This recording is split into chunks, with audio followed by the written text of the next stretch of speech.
Good morning. Welcome to our April the 5th regular council meeting. I'll call the meeting to order. We have quite a packed house today, so welcome to all of you and thank you. The town of Rocky Mountain House acknowledges the people who came before us on this land. Adoption of the agenda. Is there any additions or deletions from today's agenda? Councillor Schipholt? Also move the agenda as presented. Thank you. All in favor? That is carried. Thank you. Our next is our public hearing. And thank you, I have a little script. I hereby declare the public hearing for bylaw 2026/07 open. This public hearing is being convened pursuant to the Municipal Government Act in order to consider the proposed bylaw of 2026/07. A, bylaw to amend the Town of Rocky Mountain House Municipal Development Plan 2020/20 and the Town of Rocky Mountain House Land Use Bylaw 2020/19. At this hearing, the public will be allowed to make presentations to the council, and all persons present who believe their interest in property is affected by the proposed bylaw shall be given a reasonable opportunity to be heard or to present written submissions respecting matters contained to the proposed bylaw. Those who wish to speak concerning the proposed bylaw may address the council by clearly stating your name and address. Then you may give us the benefit of your views concerning the proposed bylaw. Comments and contents of all emails and letters received become part of public record, as well as the public hearing, which is now being live streamed. Should council require clarification on any issue raised by the public, council can call on staff to clarify the matter. The staff's comments will be limited to technical matters and should not be construed as support or opposition to the development. Members of the council may, if they wish, ask questions of you following your presentation. However, the main function of council members today is to listen to the views of the public. It is not the function of the council at this public hearing to debate the merits of the proposed bylaw with individual citizens. Everyone shall be given a reasonable opportunity to be heard at this meeting. No one will be or should feel discouraged or prevented from making their views heard. Any person who wishes to present a written submission to the council may do so. All those submissions will be retained by the secretary, and copies of the submissions will be available upon request of the hearing. Boy, that was a lot. Is anyone here present to speak on the bylaw or have any questions? If you do, please raise your hand if you have any questions or wish to speak to the bylaw. That'd be you. We'll ask you to come forward, please.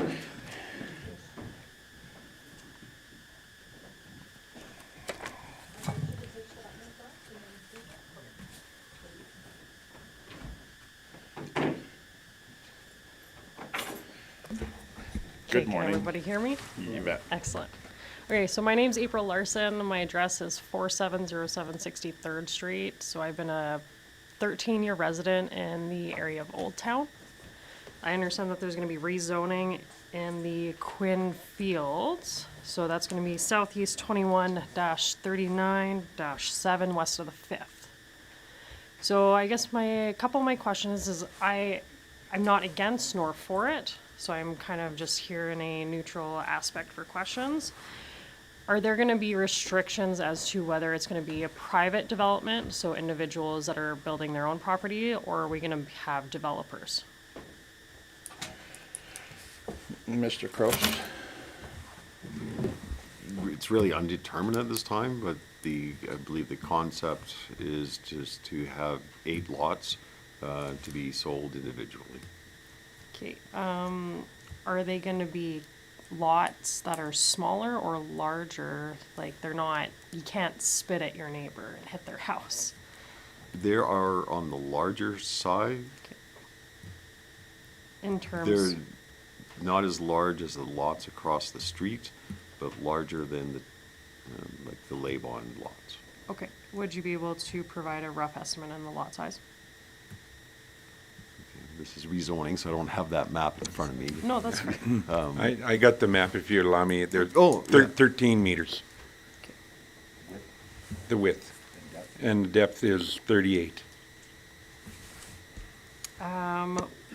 Would you guys be open to putting a bus stop on the corner of 47th Ave and 62nd Street, which is also known as Highway 752, in understanding that there was previous discussions of Rocky getting possibly a bus transit system.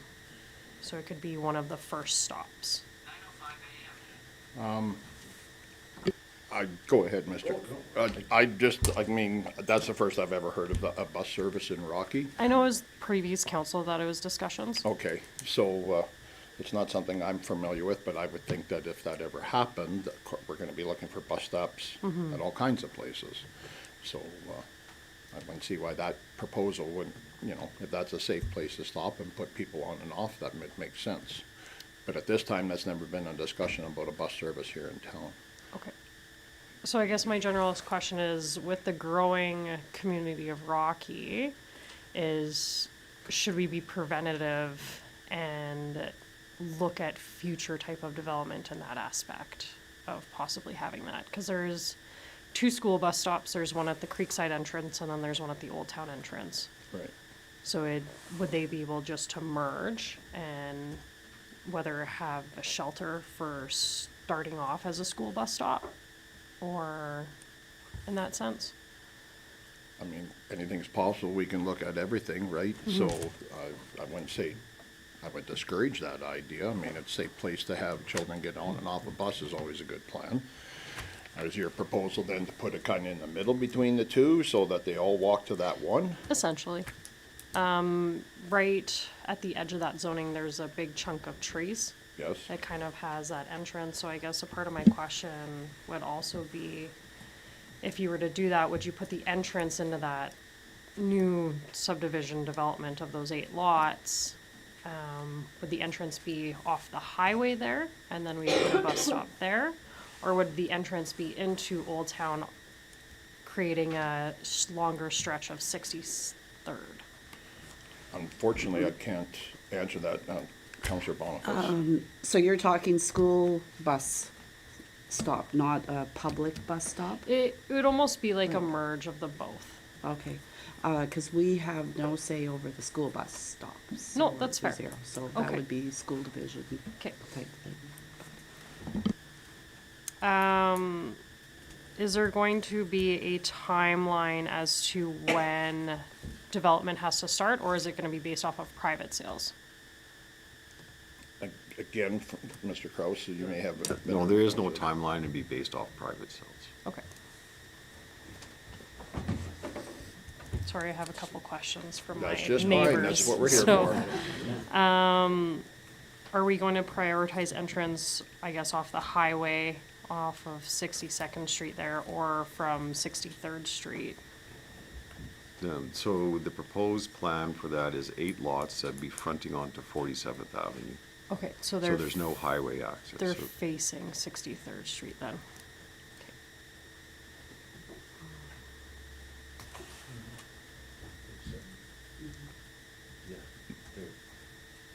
Yep, they face 47th Avenue. One of my houses is on the corner of 63rd There- and 47, so I'd be looking at a couple new houses.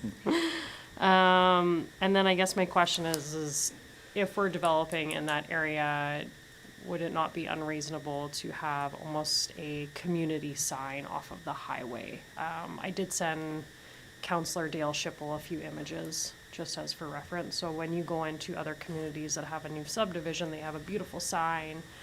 They have a little bit of a fence in order to, I guess, uphold the nature of the Old Town image. Is that something that we could look into as well?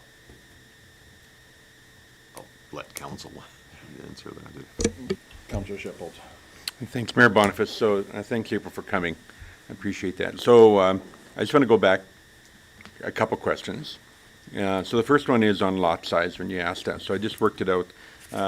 There's 2 different lot sizes. The corner lots are 45 feet wide.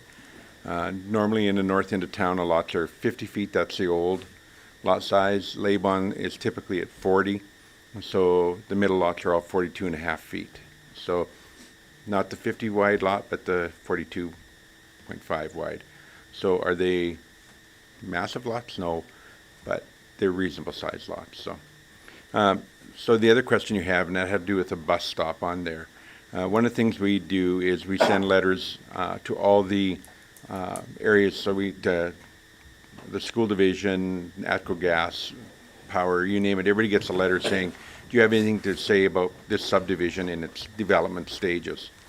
And those letters have come back and been provided to us. So the only thing that I think the school division was, I think in their letter, they were just happy that there's a school site proposed in that south area of town, not on that land, but on another piece of land.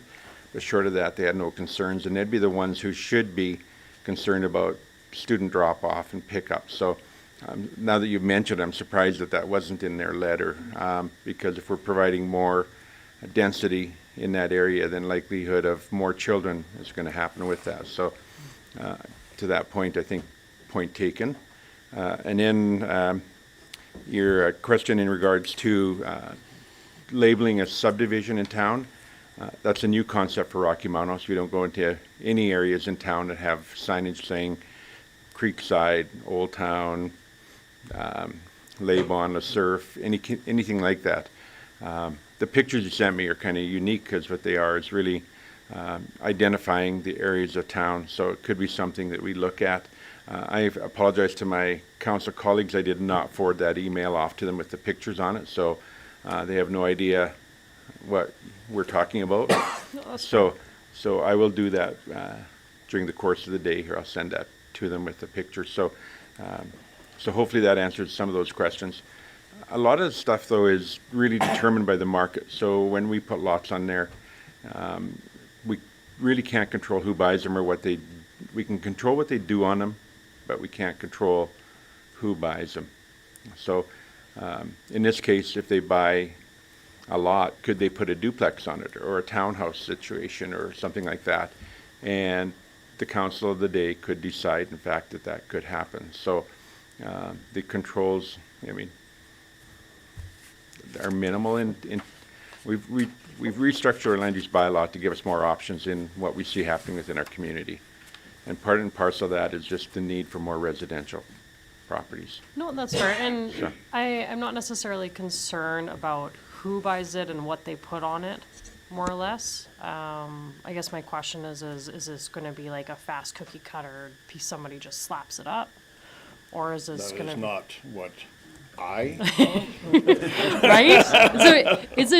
It's a valid question. it is a very valid question. And then in terms of the new concept of the signage and do a subdivision, I'm going to have to say that I disagree because, for example, McNutt's always had a sign. They're within town limits. Christensen Developments, when they built into Creekside, just as an advertising, they also have a sign. So I wouldn't say that it's not a new concept. I would say that it's something that we've brushed off and that I would like to see especially as one of the original developments within Rocky Mountain House. Like, why don't we utilize that? As Councillor Schipple had said that he's going to forward you guys off the images. They're really great images.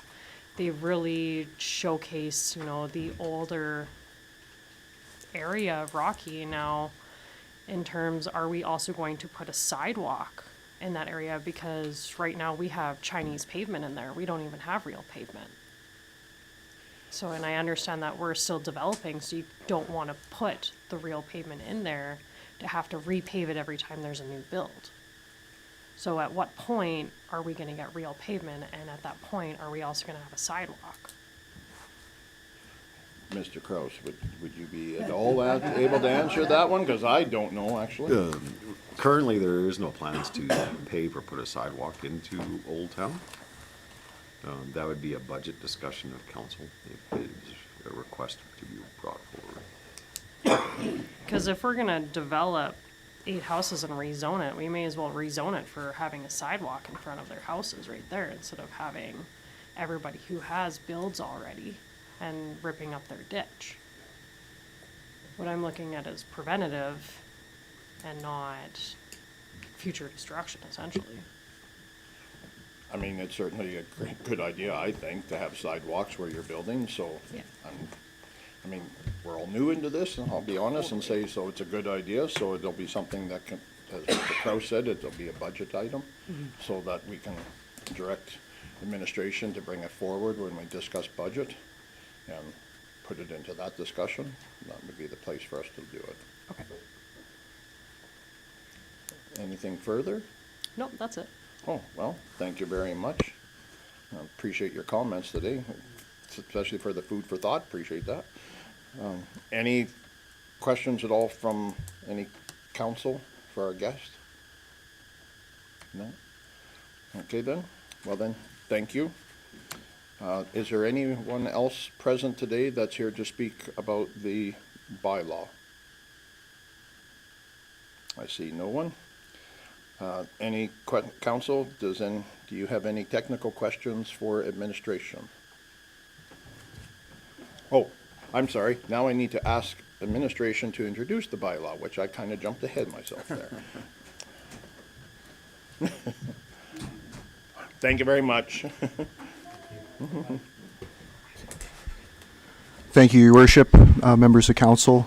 Bylaw 2026/07 is an amendment to the land use bylaw to redesignate a portion of Southeast 2139 7 west of the 5th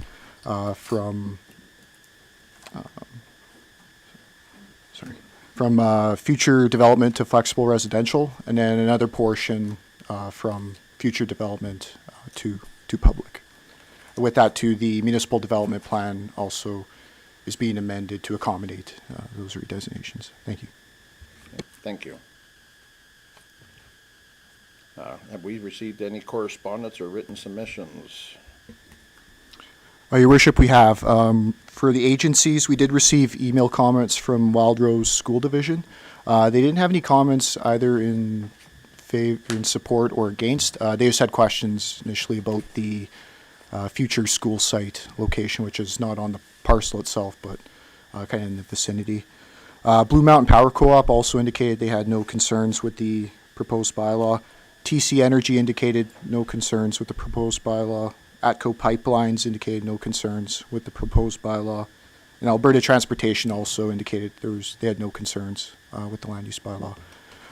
At time of writing the report, we did receive one written comment.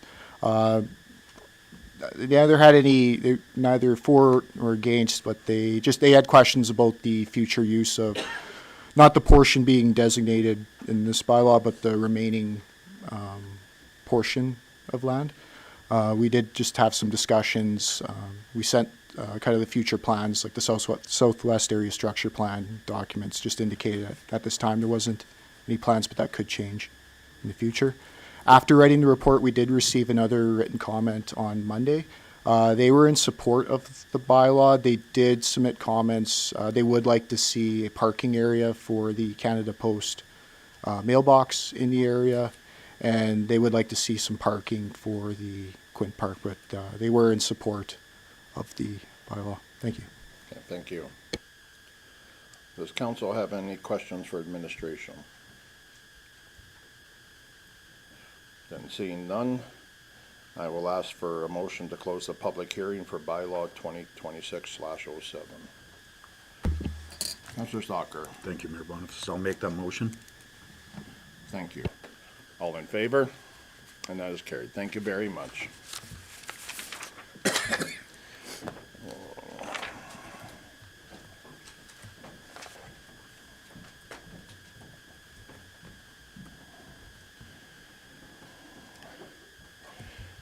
We now have a delegation today from the Rocky Public Library, and thank you for everyone that's in attendance. I see there's lots of you now. Sorry I don't have enough chairs for all of you. So if our delegation, who was going to speak to this, could come forward, please.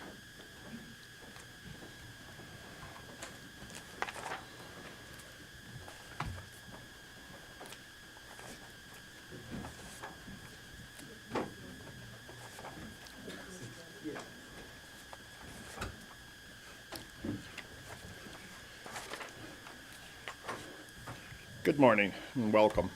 Morning. Thank you for having us. Good morning, thank you. You almost need tiered seating today. Yeah. Good morning, Mayor and Council, and thank you for the opportunity to present today.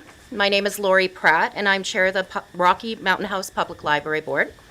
I'm here with Ben Worth, our Library Manager. We're here today to speak about Bill 28. Bill 28 has several implications across the province. Today, I will focus specifically on how it will affect us locally as a public library. This is not just a policy change. It's a shift in how our local library is allowed to operate. First, this bill introduces a significant increase in administrative requirements, more red tape. Staff would be expected to take on additional duties such as monitoring access to materials, verifying age, managing new processes, and responding to inspections. This shifts valuable time away from direct service to the public. Second, there has been no indication of additional funding to support these changes. In practical terms, we are being asked to do more with the same resources. Third, it adds another layer of bureaucracy. Increased provincial oversight means more process, less flexibility, and slower decision-making at the local level. We will also see a loss in privacy for patrons as provincial government inspectors may be able to access local library records and user information, which raises concerns about tracking what people read or borrow. And finally, it represents a loss of local autonomy. Our board is appointed to reflect and respond to the needs of this community.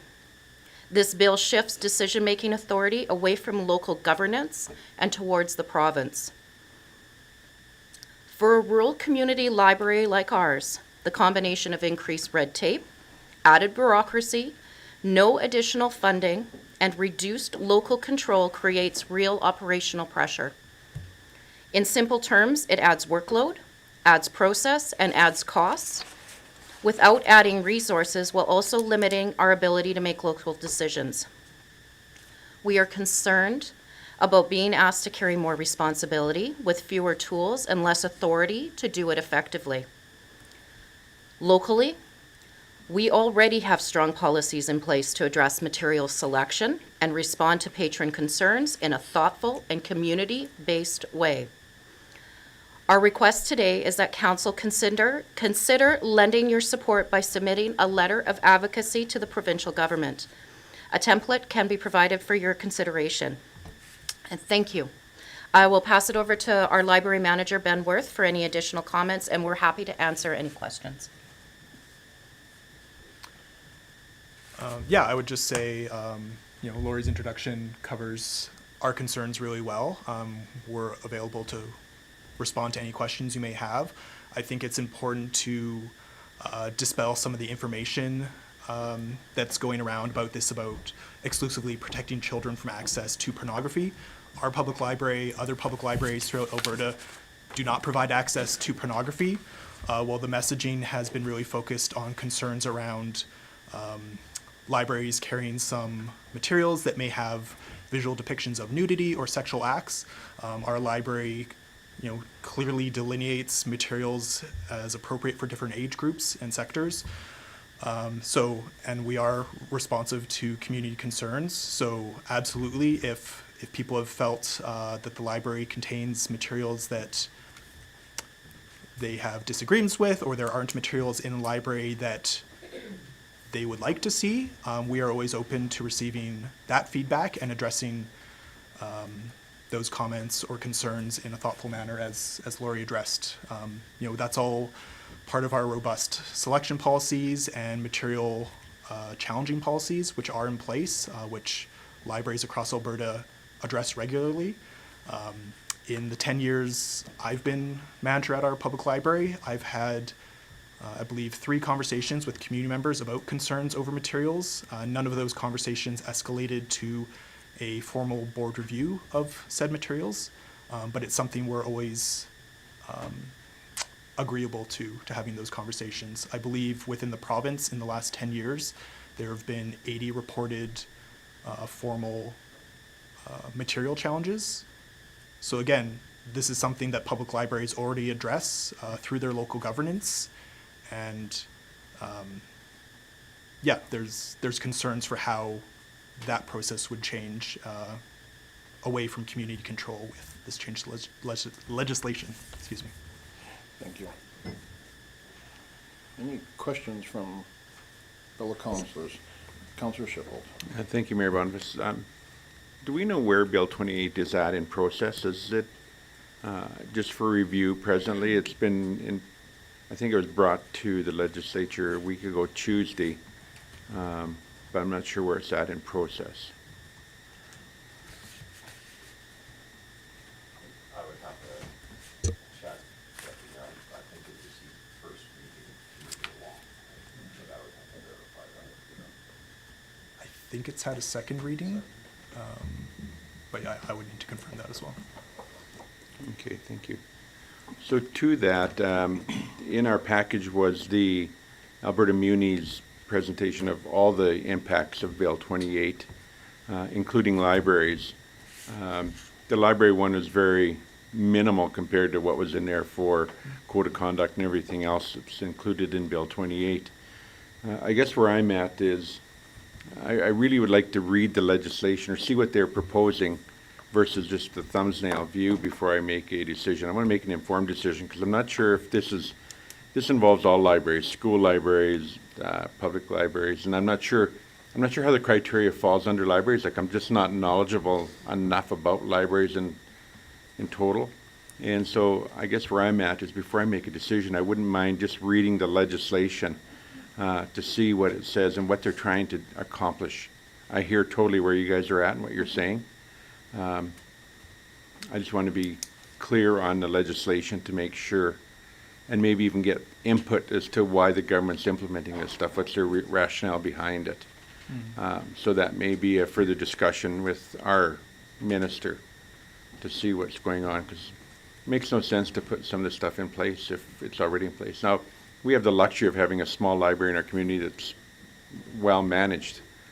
Maybe other communities don't have that option, I don't know. So, I mean, there is questions as to, unfortunately, when the province puts in legislation, they put it in blanket form, and sometimes affects people negatively where it doesn't need to. So, but anyway, I guess where I'm at is I hear you, and I just like more information before I make a decision. And is it possible to get that to us, Mr. Kraus? Okay.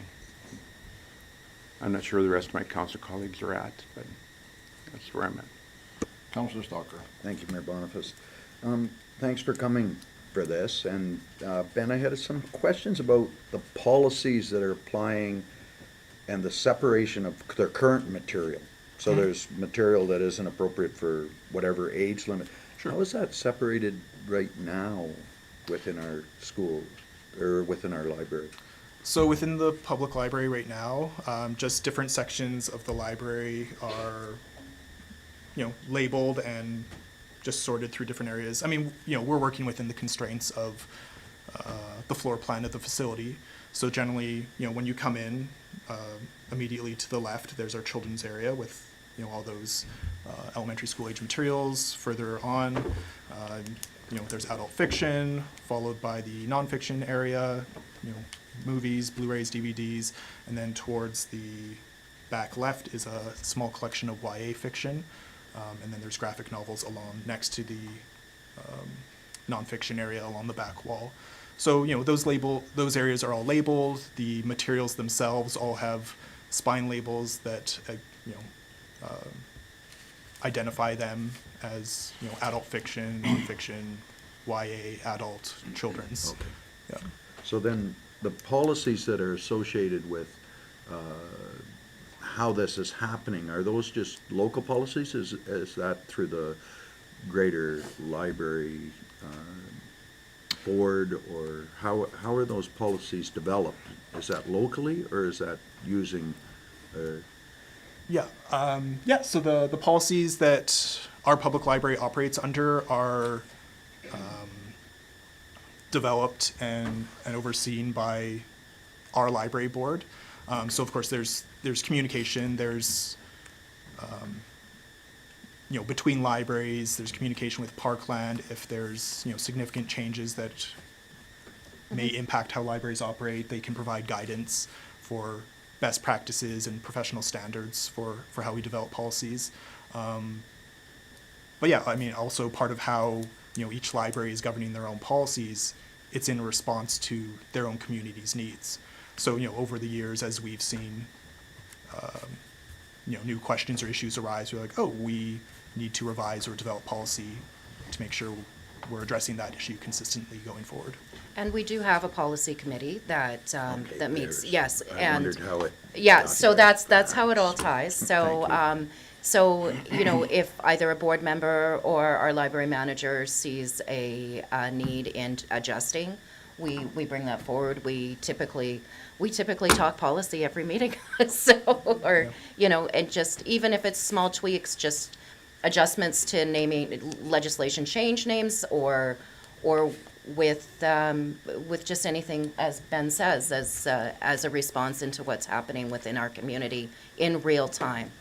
That's the beauty of doing it locally, is we're far more maneuverable than sometimes a larger entity, such as a province, can bring in. And, when sometimes, you don't need a sledgehammer to put in a thumbtack.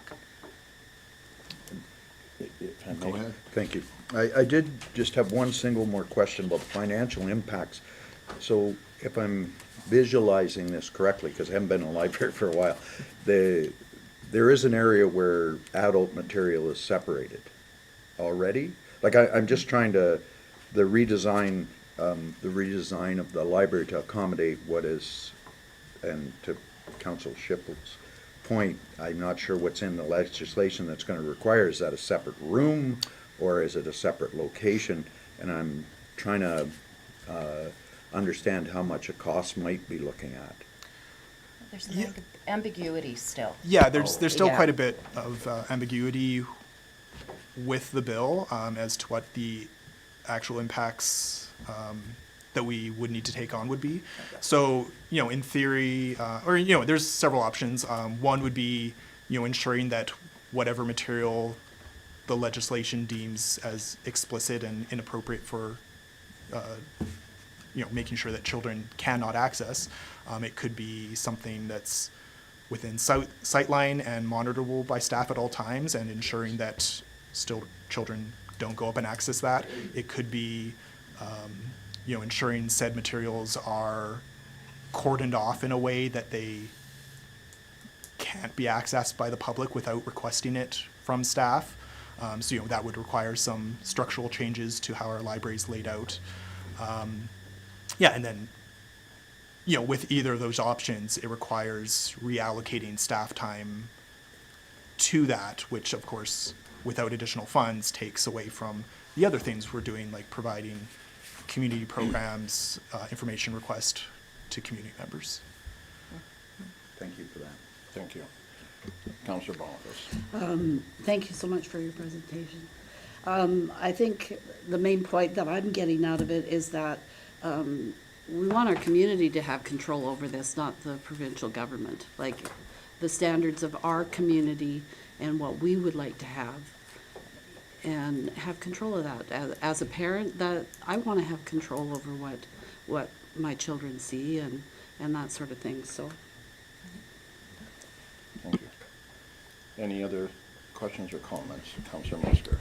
Thank you, Mayor Boniface. I've had the privilege of working with both Mr. Worth and Ms. Pratt on the board last year. And even if this legislation comes through, I don't believe for a second that the Rocky Public Library will fall afoul of the Minister of Municipal Affairs regarding this legislation. You guys do a bang-up job of controlling the material and access and things like that. I just want to state that.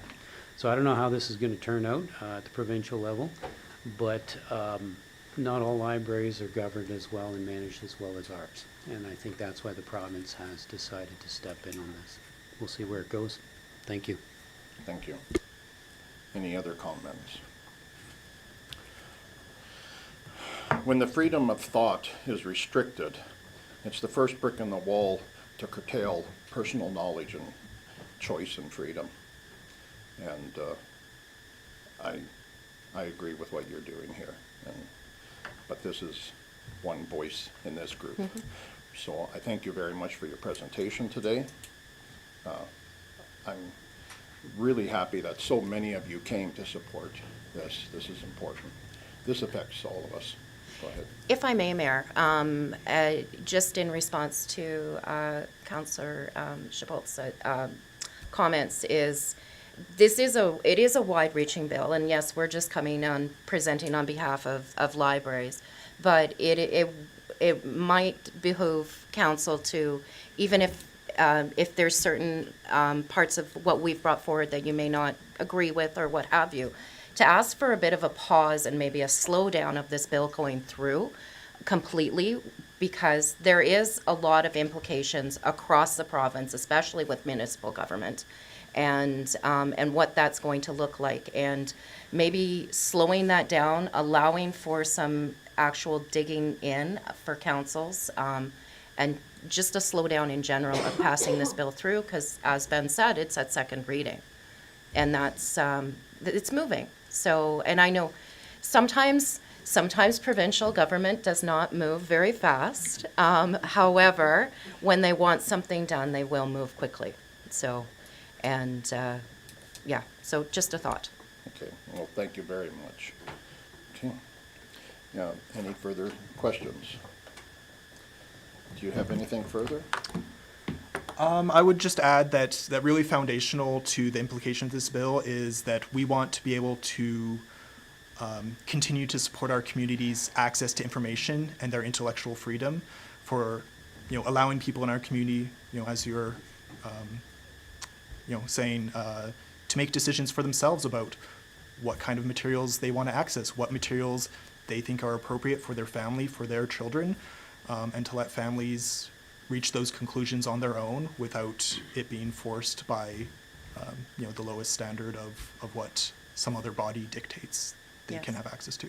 Yes, and as a parent of 3, my children, a couple of them at grade 5 level were reading at a high school level. So it's, there's implications that they may not be able to access materials that they can actually read through, and just because of their age. So, yeah. So, but thank you so much for the opportunity to present, and thank you to everyone behind in our tiered seating, and really appreciate the opportunity. Thank you very much. Thank you. Thank you. Have a good day. Yes.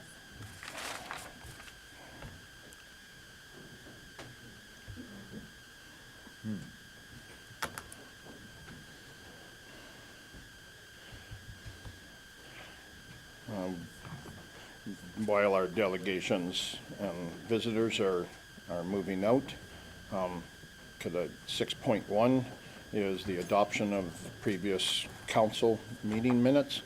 Are there any additions or deletions? Councillor Boniface.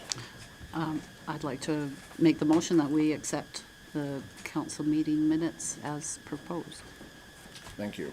All in favor? And that is carried. Thank you very much. 6.2, to adopt the special council meeting minutes from April 27th. Councillor Musgrave. Thank you, Mayor Boniface. I move that we adopt the special council meeting minutes from April 27th as presented. Thank you. All in favor? And that is carried. Thank you very much. 7.1 is the delegation from the Rocky Public Library.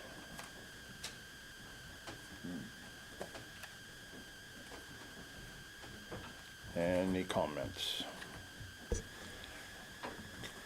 Councillor Schipel, go ahead, please. Thank you, Mayor Boniface. I guess where I'm at is, I need more information. And the second part is, I'm wondering if we shouldn't invite our MLA to say, hey, this is what we've been presented with. What's the government's position on this, and why have they taken this stand? Not always do we get, there's always two sides to every story. And I agree, our library is managed to the nines, so to Councillor Musker's point, I think that we're very lucky with the way our library is operated.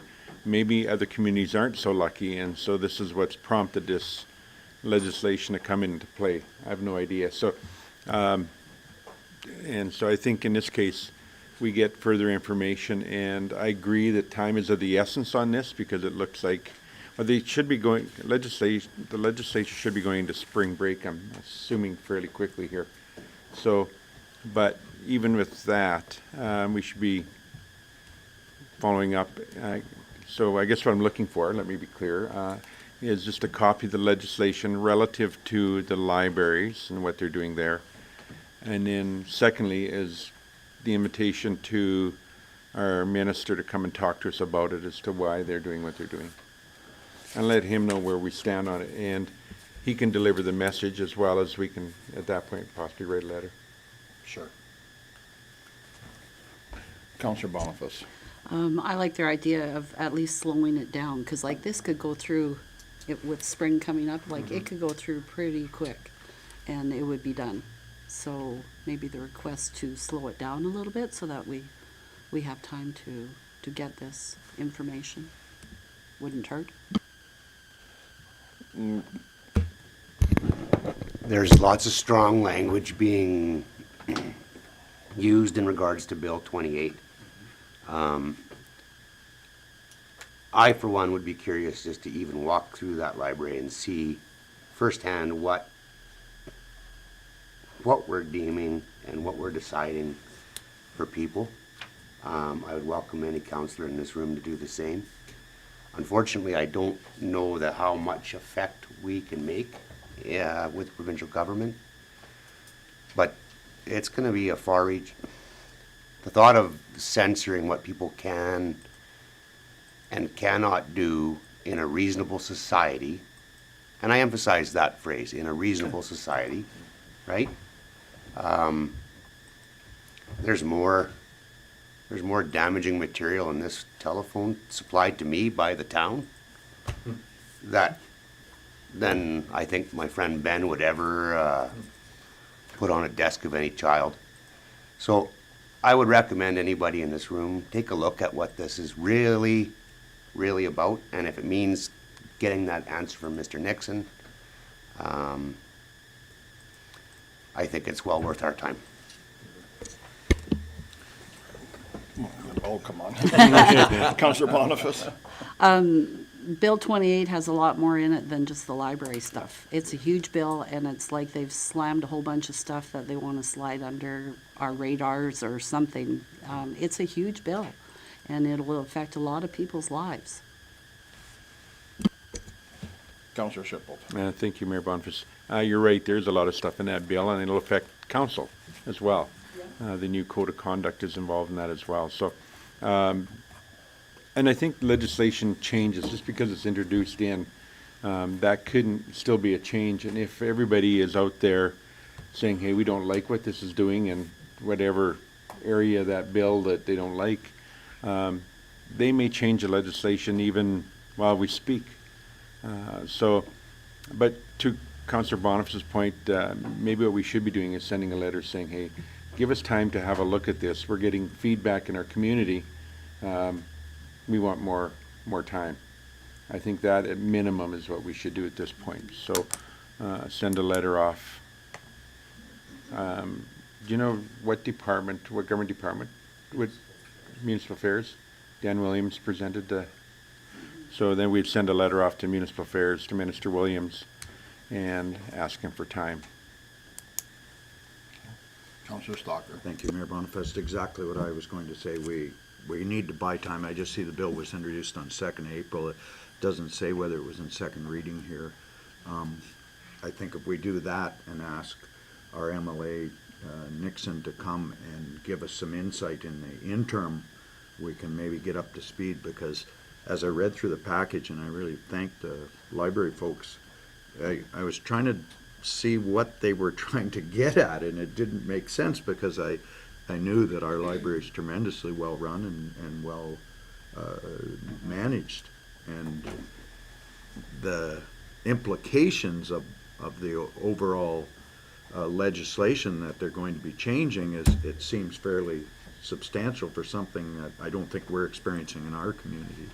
So certainly support writing a letter requesting that this be revisited or I'm not sure what that wording would be on your signature, sir. Counselor Boniface? Thank you, Mayor. The vision that I got reading through this and the discussions I've had at the library is I'm picturing the old Blockbusters video stores with the skeezy little room in the back with the curtain. That's exactly what I'm picturing. And I don't know if I've got a great imagination or if that's what they're after, but that's what the wording to me kind of said. And so we would have to restructure the library. You have to have a staff monitoring that little room with the curtain on it. And give me a break. Counselor Shipple? Thank you, Mayor Boniface. I'm hoping it doesn't go to that extent. I mean, at the end of the day, when it comes to Bill 28, I think there's other questions as well about Bill 28. And having just read the briefing from Alberta Munis, I have many questions as to Bill 28. So I think to have Minister Nixon here and talk about that, it's interesting. For example, on ICC, we can voice a complaint now about a council member from our opposite council. We can do a code of conduct on them, and I go like, why would we, as our council, do a code of conduct on our neighbor's council? Like, I just sit there. There's many questions I have through that whole thing. So I still think that we write the letter, ask for time, and have Minister Nixon come here and ask some questions about Bill 28. Thank you. Mr. Kraus, would it, oh, I'm sorry, 1 second. Counselor Sinclair. So according to the legislature website, April 23rd, the second reading did not pass. That session adjourned without that reading. But I do agree with my fellow councilors that we should have more time. And spring break for legislature, I think, wraps up on the 14th or 15th of the month. So we should do something before it comes back. Okay. Mr. Kraus, could we have the administration draft a letter to ask that Bill 28 be slowed down so we have time to inform ourselves, and as well invite MLA Minister Nixon to come and speak to us about Bill 28? Okay.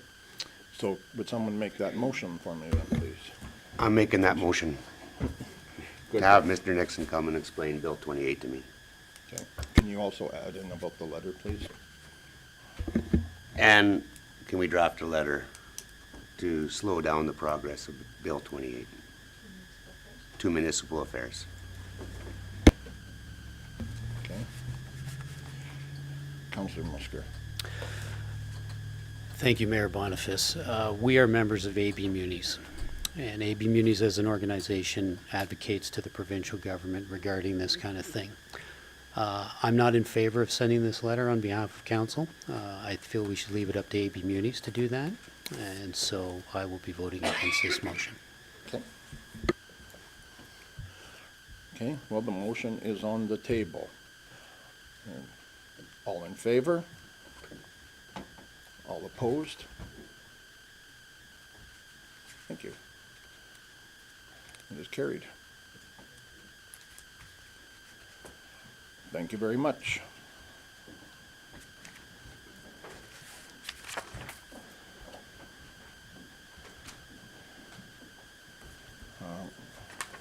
Old business now would be bylaw 2026-07.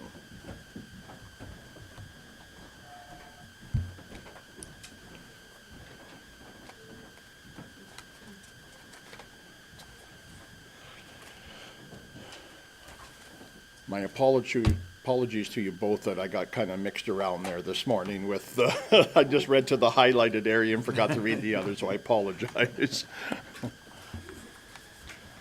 Your Worship, members of council, presenting to you bylaw 2026/07. It's an amendment to the land use bylaw to designate a portion of the southeast 2139-7 west of the 5th to designate the portions of land on there from to a portion to public and then another portion to flexible residential. overall, we're making a recommendation that council give second and third reading to the bylaw. It's meeting the goals and objectives of the municipal development plan and the Southwest Area Structure Plan. From some of the discussions during the public hearing, there were some discussions about the design, kind of the future design and development of those lots after. If this bylaw is given second and third reading, the next steps would be subdivision process, development agreement process, and then eventually for the individual parcels, development permits and building permits. There were some of the designs, future designs, and kind of the layout of those lots will materialize there if this is given second and third reading. Overall, we do feel that it does have merit, and we're recommending council give second and third reading. I'm happy to take any questions if anyone has some. Thank you. Any questions at all? Doesn't seem to be. Councillor Shipple. Thank you, Mayor Boniface. At what point do we talk sidewalks or things like that? Is that in the development agreement, or where, like in this case, we're just looking at a subdivision? So right now, we're just looking at zoning. Or zoning? But we would look at sidewalks and that through a subdivision application, which would be a condition if council wants. If they want. I'm okay with that. Okay. Any further questions? So, would someone like to make the motion for the second reading, please? Councillor Cavan. Be it resolved that council gives second reading to amending bylaw 2026-07, a bylaw to amend the Town of Rocky Mountain House Municipal Development Plan bylaw 2020-20 and Town of Rocky Mountain House Land Use bylaw 2020/19 as presented. Any discussion on the motion? All in favor? And that is carried. Thank you. Councillor Boniface? I would like to make the third reading. Be it resolved that the council give third reading to amending bylaw 2026-707, a bylaw to amend the Town of Rocky Mountain House Municipal Development Plan bylaw 2020/20 and Town of Rocky Mountain House Land Use bylaw 2020/19 as presented. Thank you. Any discussion? Seeing none, all in favor? And that is carried. Thank you very much. Thank you. Thank you, council, and your council.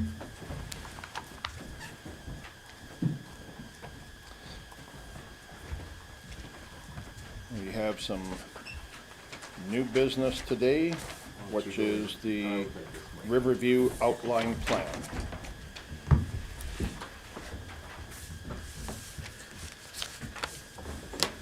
Good morning, Mayor, Council. Just before Council today and regarding the draft Riverview Outline Plan. This RFD is to review and hold an open house for the draft Riverview Outline Plan. Council requested changes to the Riverview Outline Development Concept Plan with a different design layout within the document for future residential development. An update was required for this outline plan. Direction came from Council at their 2026 budget meetings. Council approved the capital budget of $200,000 to work on our new Riverview Outline Plan, along with engineering costs for a second phase to be developed. In regards to aligning with the strategic plan, housing for all now and in the future, economic prosperity, development that prioritizes shovel-ready land to prepare for and support residential and business growth, economic prosperity, planning that encourages diverse and sustainable growth so all residents have a place to live and work. Governance excellence, strong relationships with all levels that further Council's advocacy efforts in support of attainable housing and healthcare. As far as under the comments, current Riverview Outline Plan was last completed in 2005. The purpose of the Riverview Outline Plan is to provide guidance on the future subdivision and development of the plan area in the manner that it is consistent with the town's statutory plans, land use bylaw, master plans, and other policies affecting the development of property. It sets the parameters for more detailed plans of subdivision, By planning the area as a whole, the outline plan facilitates an understanding of the implications for each landowner and the municipality as subdivision proceeds in this area. In regards to the new Riverview outline plan, the draft one, the red line changes were completed by InvizTech, along with the administration of the town. Certain areas were more revamped compared to other areas. Section 2.1 Municipal Development Plan coincides with our new municipal development plan that was created in 2020. Other areas were site characteristics, development concept, commercial development, staging of development, and implementation. There will be some rezoning that will be required moving forward to allocate for certain types of housing within this outline plan. In regards to the IDP, from 2007 shows highway commercial on the north and south parts along Highway 11. In 2023, it was rezoned all highway commercial with the ViStar development. So that's in our land use bylaw, it shows highway commercial. When the IDP updates, it will all be changed to highway commercial along Highway 11. So with the new draft outline plan, is there comments, questions in regards to the draft outline plan? Councillor Shipple. I have a couple. On page 7, it talks about the industrial uses there having impacts on that land. Very first paragraph, top of page 7. You just said that it's going to get its own highway commercial. So as we do this, will it have an impact, or can we overlook the fact that its present use is eventually going to be likely highway commercial? I just, when it said that it have an impact on what we do beneath that, I just questioned that if it is actually in fact going to change the way we think about that area. It was rezoned in 2023 for highway commercial, and those uses fit under the highway commercial side of it. As far as we could eliminate the word industrial there, and as far as in the future, our intentions of that use may look for a new location, and that will hopefully be converted into highway commercial, different uses for under highway commercial. Okay. Fair enough. Page 16, 6.1. It refers to more geotechnical testing has to be done, and it talks about a bearing certificate. I have no idea what a bearing certificate is. So I question what the bearing certificate is. It goes on in there someplace to say that you can't put more than 1.1 meters of fill in there, and I go like, well, as long as you got compaction, you can go higher than that. So I'm not sure what that was referring to. So They're the same thing. So when you have over that level of compaction, you need a bearing certificate, just to say that people's foundations will be able to be built on that level of compaction. So the two are related. So you need a bearing certificate in order to build on fill over that amount. That's all it is, making sure that those areas are available for development. So you can have more than that fill, but you need that geotechnical saying that yes, people are good to build their foundation. excellent. My last question has to do with a figure S in there, or figure 5, the map 5, and it's about water servicing. And the one on that map, it doesn't show looping for the top for water. It's got looping in there, but the one subdivision doesn't have water looping in it. So I'm not sure if it was missed or what happened there, because if you have a subdivision, typically you would have water looping for a whole bunch of reasons. And on that map 5, it doesn't have water looping at the top. I questioned why. The reason why that one is done as it does, and I'm speaking for InvizTech here because they prepared these designs, is to provide servicing to the lots to the north. So there may be future looping in there once that lot to the north. So I'm just going to wait till we get the map on the, No worries. Page 115. it's water servicing. I'm sorry, Sean. I just Figure 5. want to make sure everybody knows what I'm talking about. It's under the clean version. Yeah. Oh, Tracy's driving? Oh, sorry. Oh, it's in the clean version.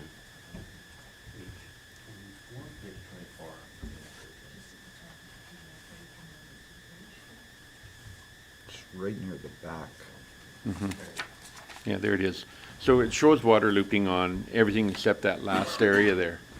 And I'm just wondering why it would not have water looping, even if it was a black or a dotted blue line as future, just so that when we're doing development, we know that there's going to be a water line through there. Yeah, so looping is important for a lot of reasons. I will say this close is not abnormally long. We do have other closes in town that are this long.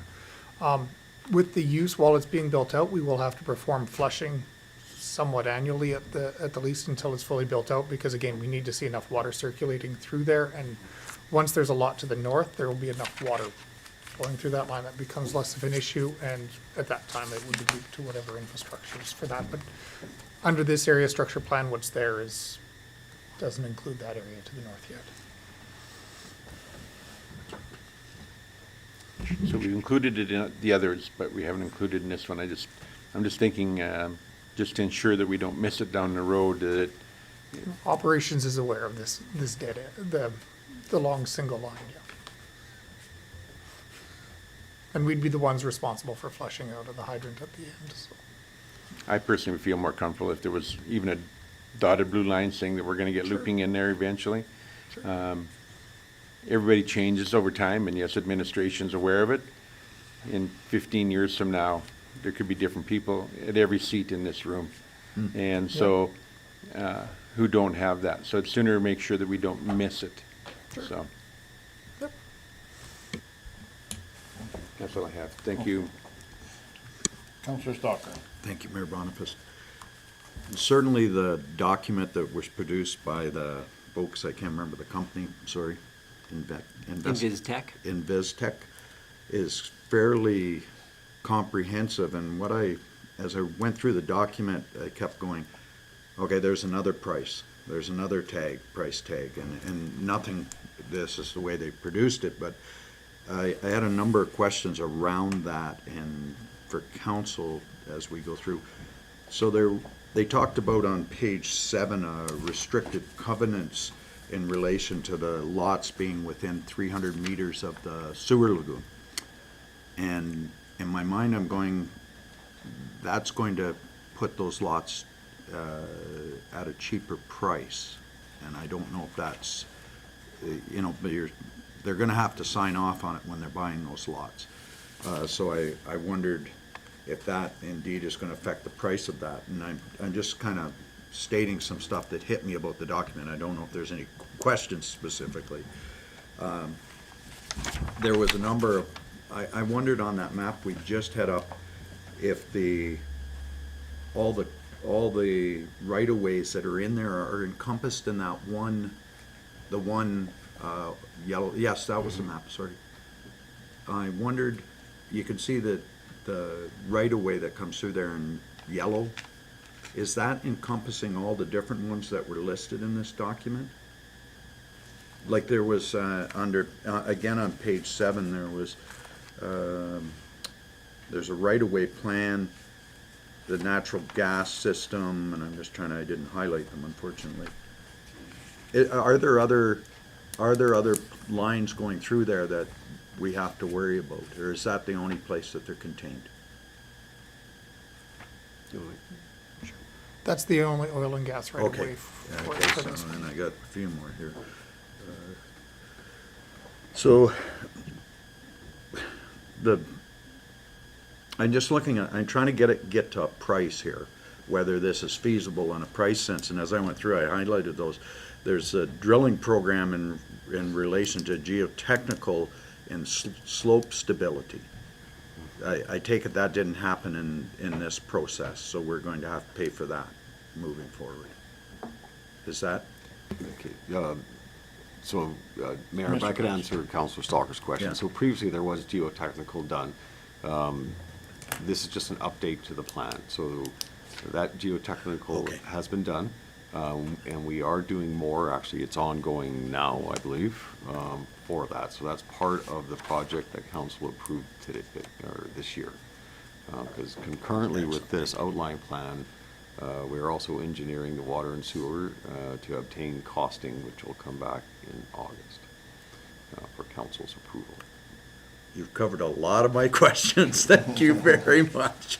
I did have a couple more as I went through. Just got to find that. So if I understood this right, phase one is already in place. Phase two will not require a lift station, correct? That's the purpose of the detailed engineering. Again, the engineer has been they haven't provided a definitive answer on whether, depending on how you number it, the second phase and the third phase, which phases exactly will have to go to the lift station. We've run some preliminary numbers, and it's possible that at least two of those phases could be gravity fed, but it's very contingent on exactly the slope, how much fill is there, and it's really, really marginal.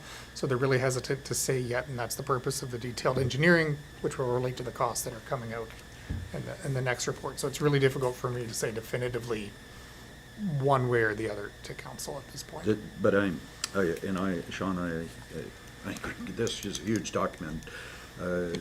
On page 16, they said stage 1 and 2 can be used for gravity sewer lines while the remaining land requires a new lift station. Is that something we can bank on? At least, again, the phase numbering is a little bit different on different documents, but at least one of the phases and the existing phase Okay, obviously will be gravity fed. It's indeterminate if that middle phase, just because the numbering's inconsistent in the document, sorry, will be able to be gravity fed or not. That's really the one in question. Phase 1's already in place. Can you bring up the? Yeah. While we're looking, Yeah, there we go. So, phase 3 on this phase 3 on this map is fairly likely to be able to be gravity fed. There's questions and uncertainty around phase 2 being able to be gravity fed, because it's quite marginal, just on napkin math, so that's what we're waiting for the engineers to do their finalized design and everything else, and that'll affect the costs for each various phase.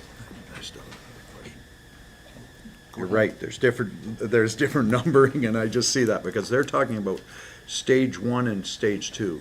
So stage 1 is what's already developed. Is stage 2 number 3 on this map?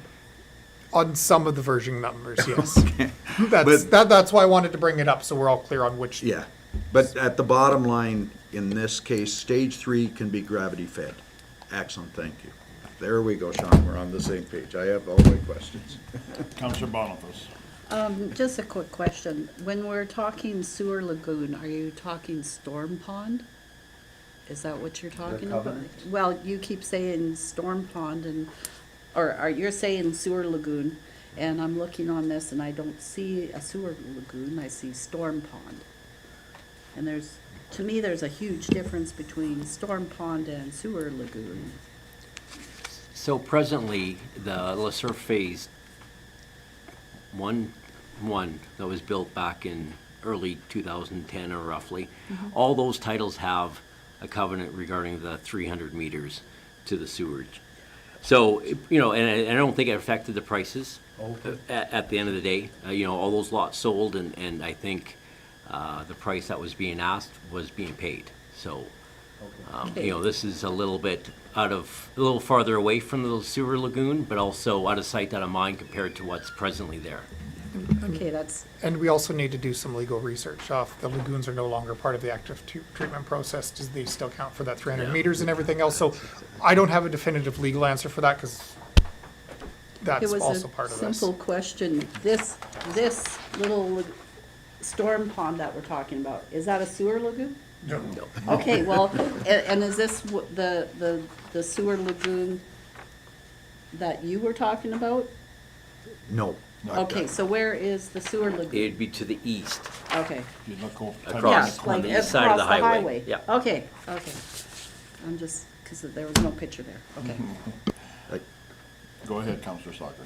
To that point of the sewer lagoon, I thank you for the information, Mr. Schrader, in the sense that I was surprised there was a covenant, considering the distance, considering we're now using a mechanical, and wondered if, it's just one more thing that a landowner's gonna look at if they come there.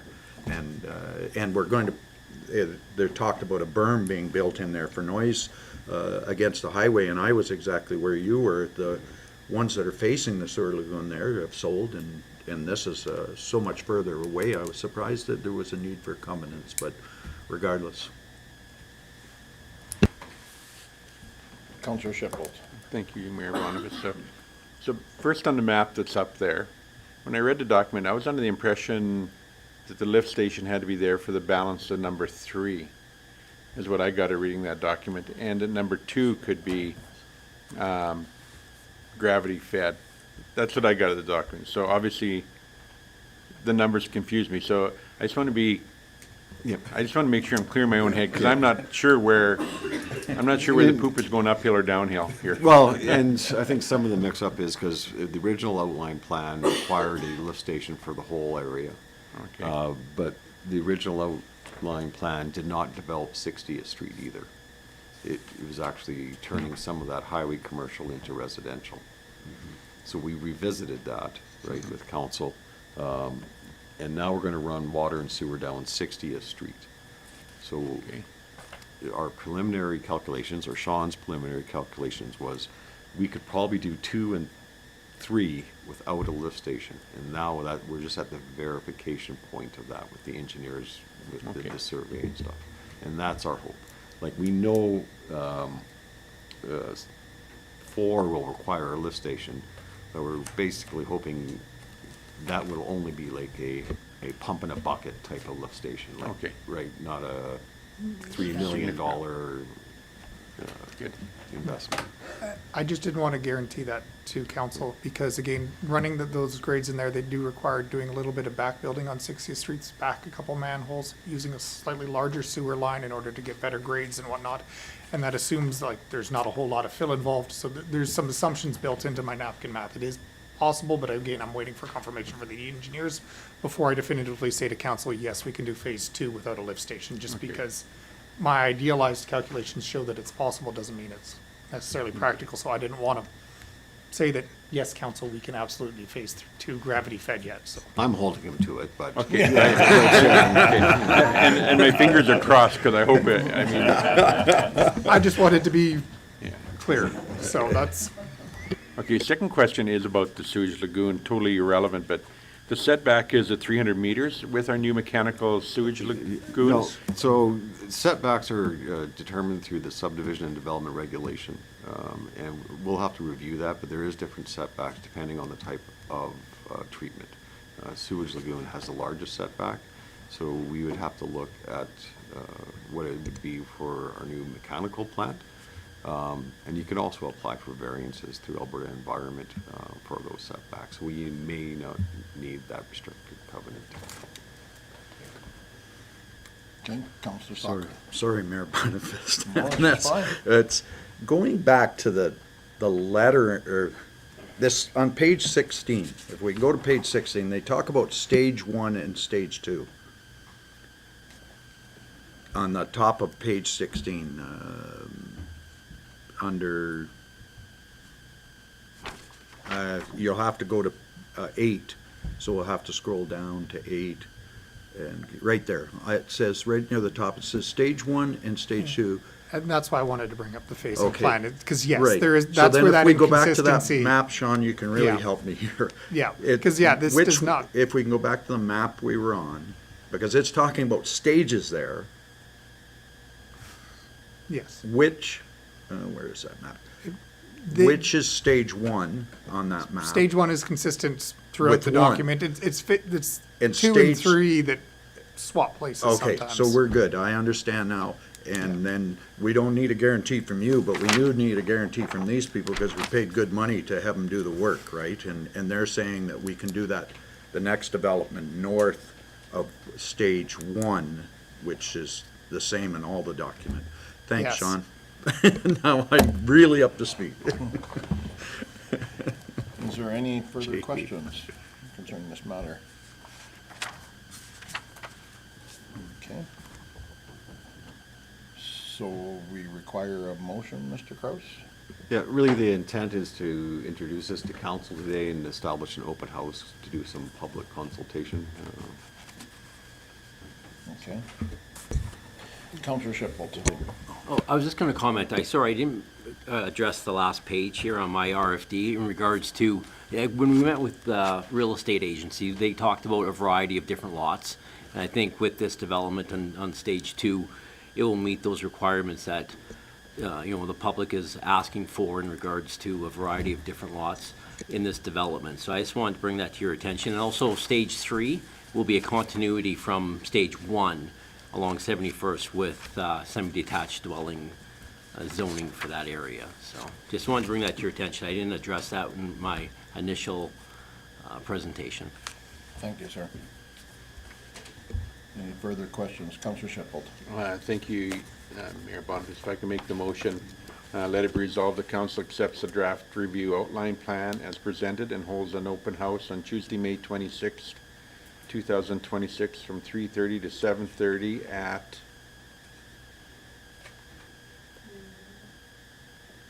we need to It's look- at the Rocky Regional Center. Rocky Rec Center, as well as gather feedback with online surveys on the town's website. Thank you. Is there any further discussion? Seeing none, I will call that to a vote. All in favor? And that is carried. Thank you very much, gentlemen. This time, I'd like to call a 15-minute recess, please.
Welcome back.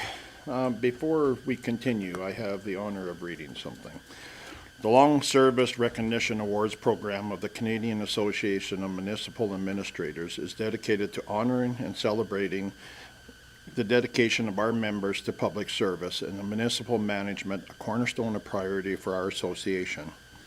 The award is based on duration of full-time paid employment in municipal government, specifically management roles such as chief administration officer or those reporting directly to them.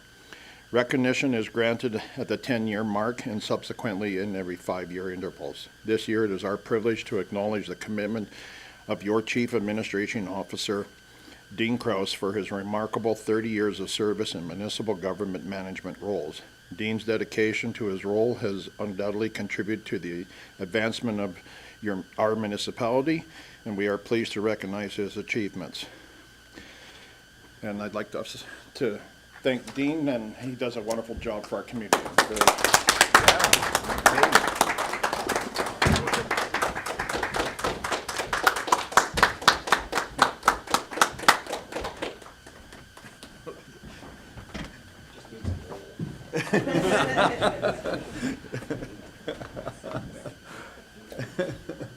Well done.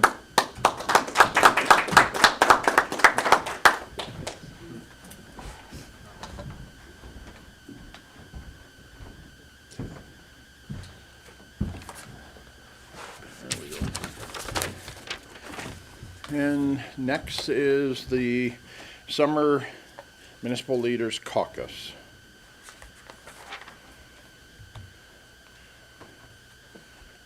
Mr. Kraus. Yeah, thank you, Mayor. So that's just an invite to the AV Munis Caucus. I believe the closest one is Red Deer in June. So we just need a resolution of council for who's attending or wishes to attend. I'm sure Bill 28 will be a topic at the, at that. Councillor Boniface. I'll do be it resolved that any member of council attend the AV Munis Summer Municipal Leaders Caucus and contact administration to get registered. Is that what you want? Councillor Musker. Thank you, Mayor. Do we really need everybody to go to this? We've just been to the Municipal Leaders Caucus in Edmonton. That was a much larger event, multi-day. This is a one-day thing. Can we maybe make it open for one or two councillors to attend this if they so desire? I just don't see it as pressing as some of the previous ones. Thank you. Would you like that added as a friendly amendment that up to 2 councillors attend? Yes, I would make a friendly amendment if Councillor Boniface would approve. I would approve of that. Councillor Schiffel. Can I suggest 3? Councillor Boniface, is 3 okay? Yes, that would be fine. Okay, motion's on the table. Any further discussion? Seeing none, I'll call to vote. All in favor? And that is carried. Let's make sure we give that to our admin in a timely manner, please, so they can get on it. I'm sorry? Which 3? Which 3 would like to attend? Councillor Sinclair, Boniface, yourself? Right now, it's sitting at 2, Councillor Sinclair and Councillor Boniface. If any of us others would like to, maybe before the end of the day, we can let Ms. Breeze know. Thank you. Next is 10.2, the Regional Library Bill 28. Mr. Kraus. Yeah, thank you, Mayor. So this is the same as our local library presented to council, but this is through Parkland, so council's already acting with our local library, maybe the recommendation just to accept this one for information. Okay. Councillor Schiffel. Also make that motion that we accept the Parkland Regional information as information. Okay. Thank you. Does that make sense? We accept their information as information? It is. All in favor? And that is carried. Thank you very much. Western stakeholders discussion.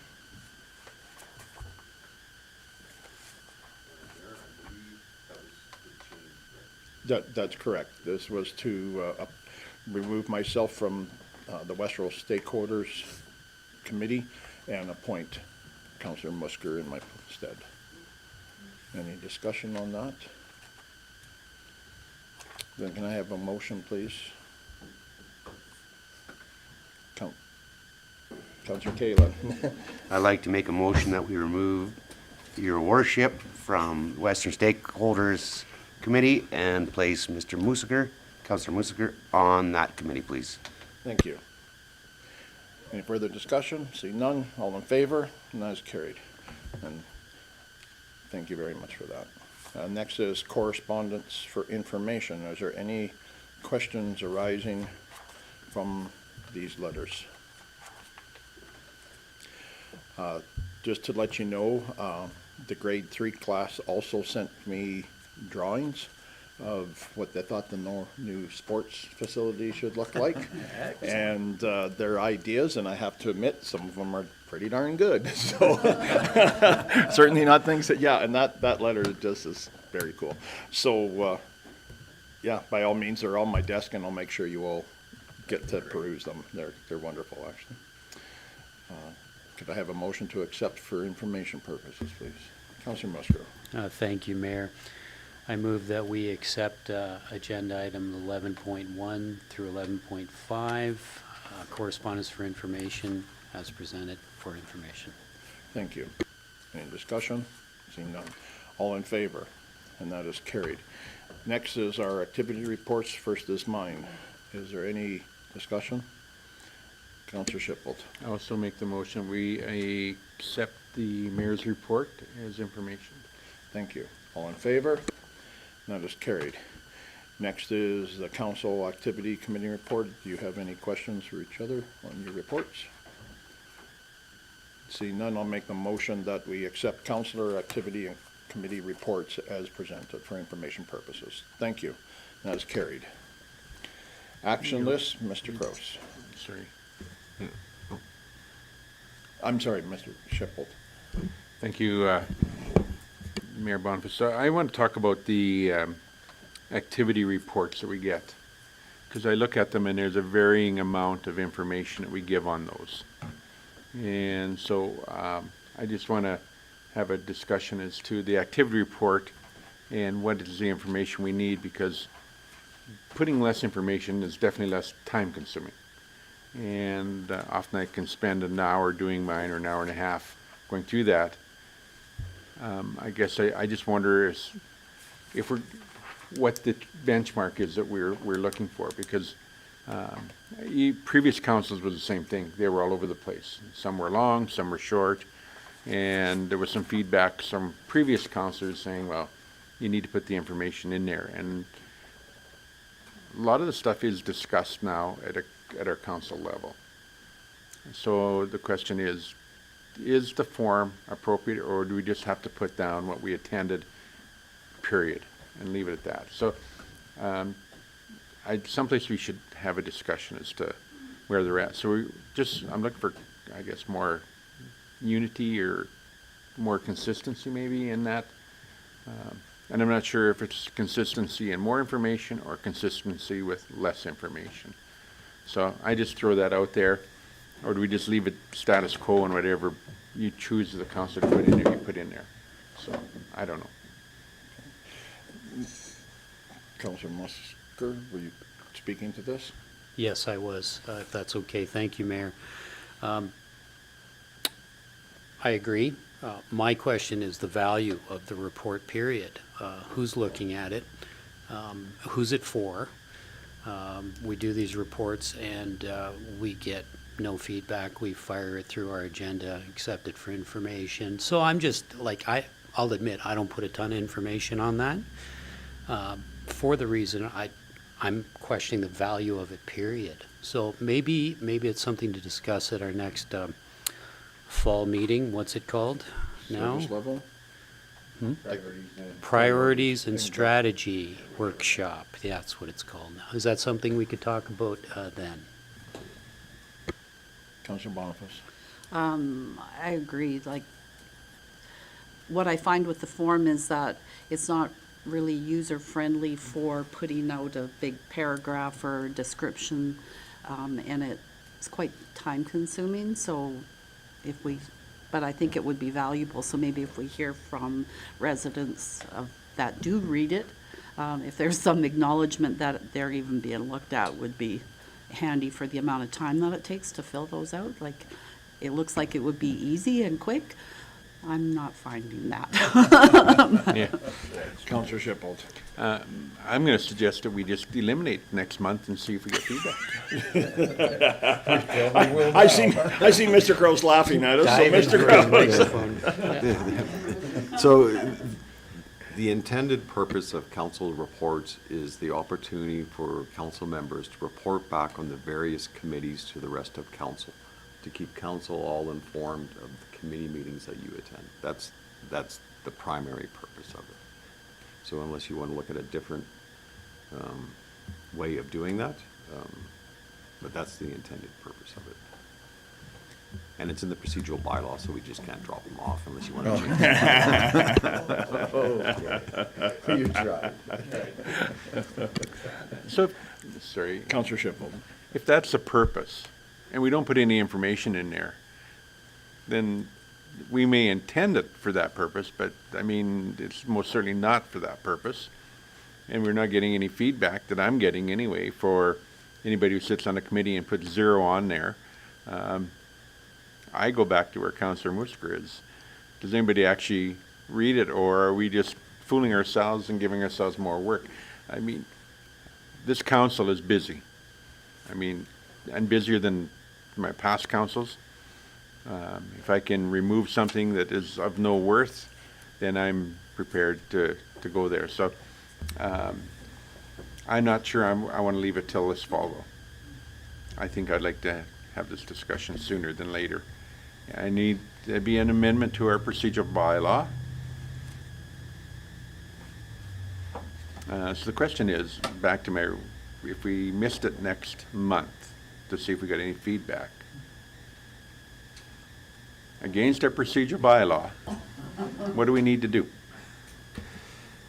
There is a clause in your procedural bylaw that you can vary from it for up to 6 months. To take care of. Thank you. Yeah. I have 2, so Counselor Stalker, you were first here.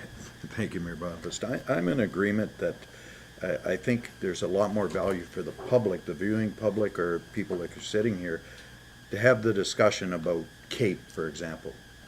We've gone to CAPE, and this is what we brought back, I think, and that, then there's the ability to ask for questions back. So I think maybe something within the second meeting every month, have a discussion around, is there anything that's developed on this committee that should be brought forward, or maybe every council meeting. I think that would be far more effective, because I fill it out and wonder who's reading it. Counselor Musker. Thank you, Mayor. So I'm getting the impression that this is just a box that we're checking as councilors, and I don't think that's what it's intended to be.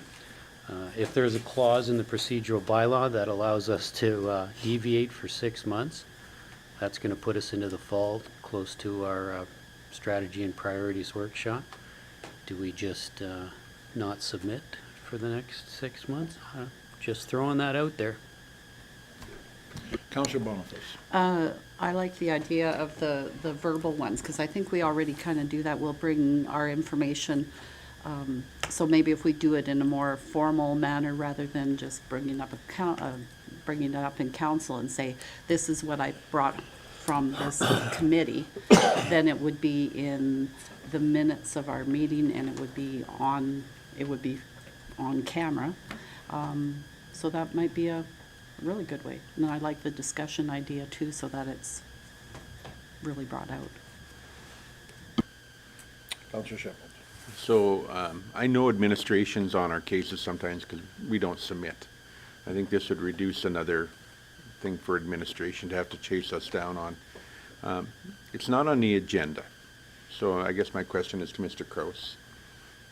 Not being on the agenda, can we make a motion to put this into a hiatus for 6 months till our next priorities meeting and review it at that point, and then make the procedural bylaw change? Yeah, you know, you can do a motion now for that, because that is the topic, is council committee reports. But I'm hearing two things. One is just eliminate it from the agenda for 6 months. And I'm also hearing perhaps we just get rid of the written portion and just have a verbal go-around versus a written. So that's up to council to debate. I'm going to try a motion. Can I have you, hold 1 second, please, Councillor Boniface?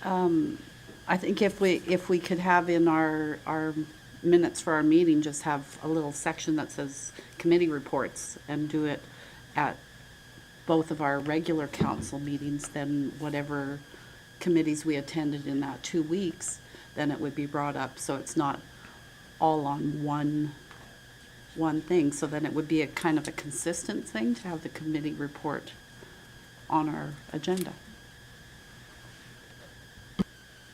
Councillor Shipple. Okay.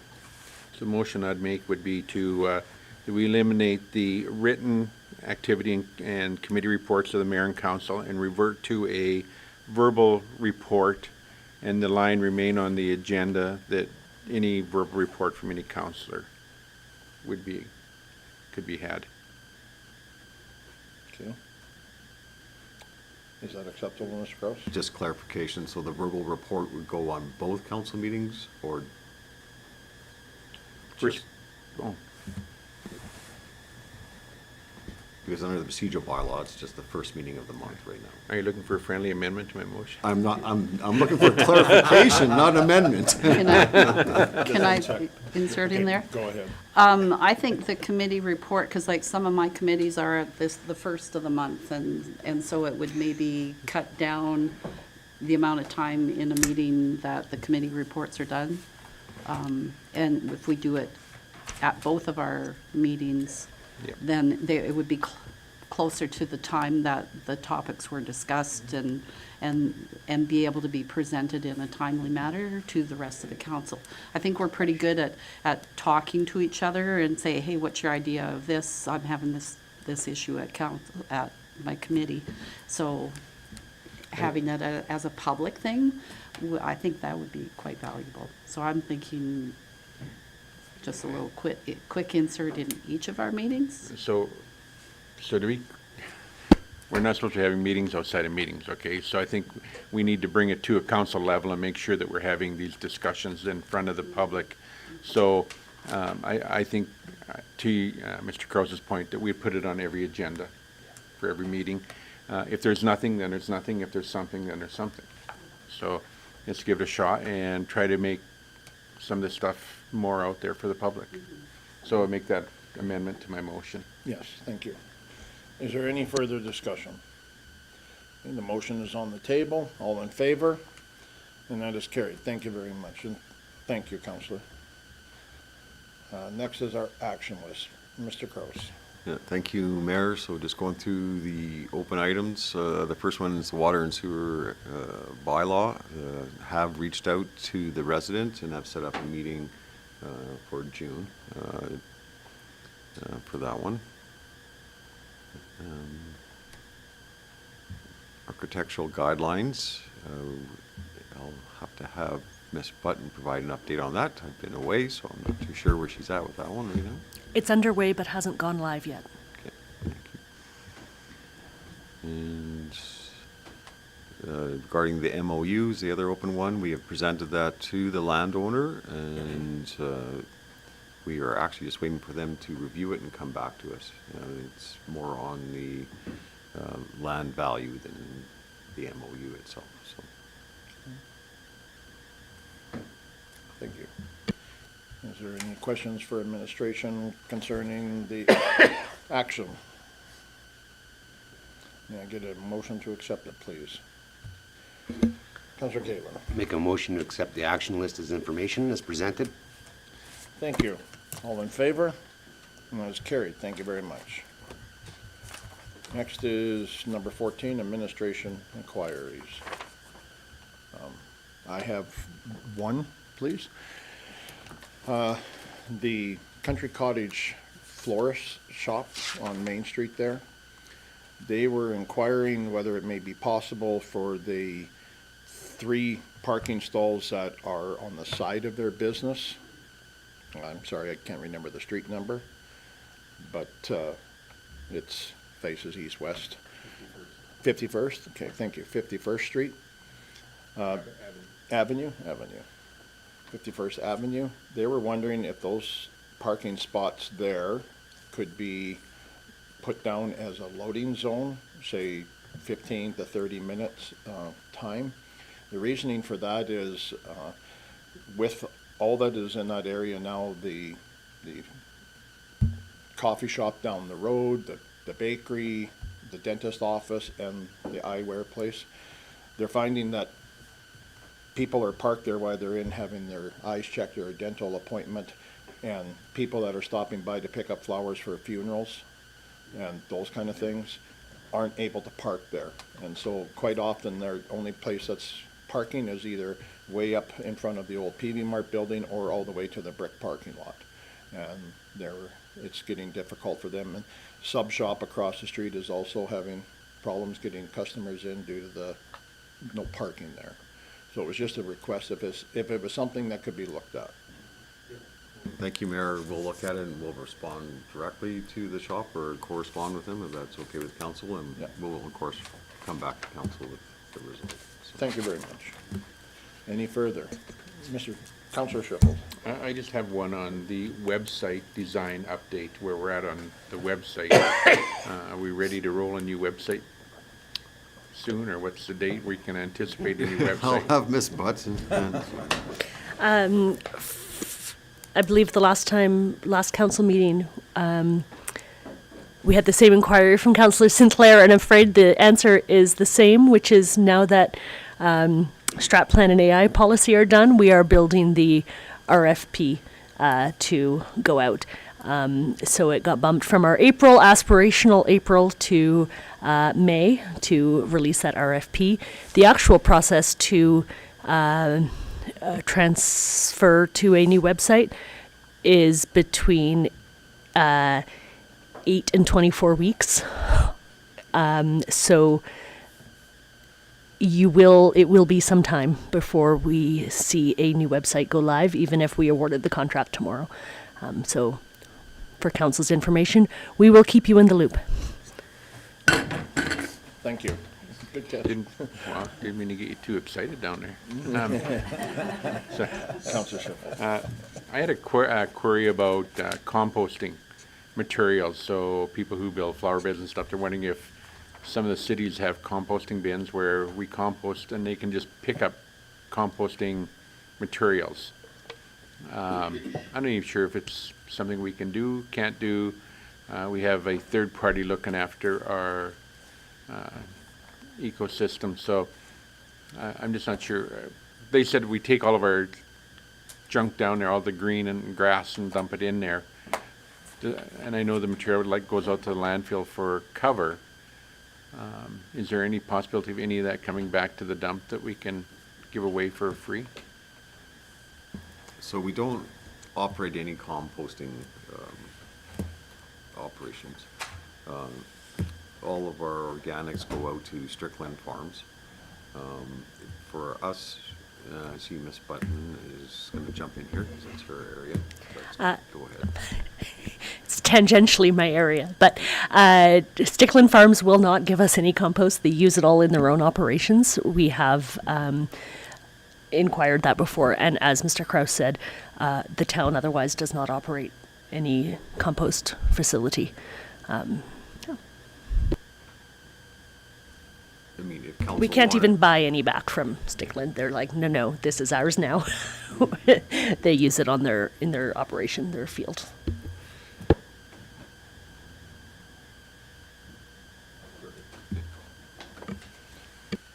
Okay.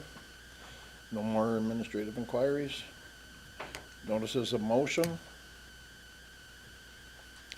I'll leave it up to council. It's 5 to 11. We have a fairly lengthy closed session. We could take a 5-minute break if you wish and be back for 11 o'clock to go into closed session. if that would be okay. So we'll be back.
Thank you. Welcome back. We need to go into closed session. Could I please have that motion? Counselor Sinclair. I'll make the motion that we move into closed session. Thank you. All in favor? That is carried. Thank you very much.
Thank you, and welcome back. Counselor Musker, you have a motion to carry? Yes, thank you, Mayor. Regarding agenda item 16.4, be it resolved that council direct administration to pursue option 3 with the Wild Rose School Division. Thank you. All in favor? That is carried. Thank you very much. Counselor Stalker. Thank you, Mayor Bonifest. I'd like to make a motion that we accept the CAO's dialogue for information purposes. Thank you. All in favor? And that is carried. Thank you very much for joining us.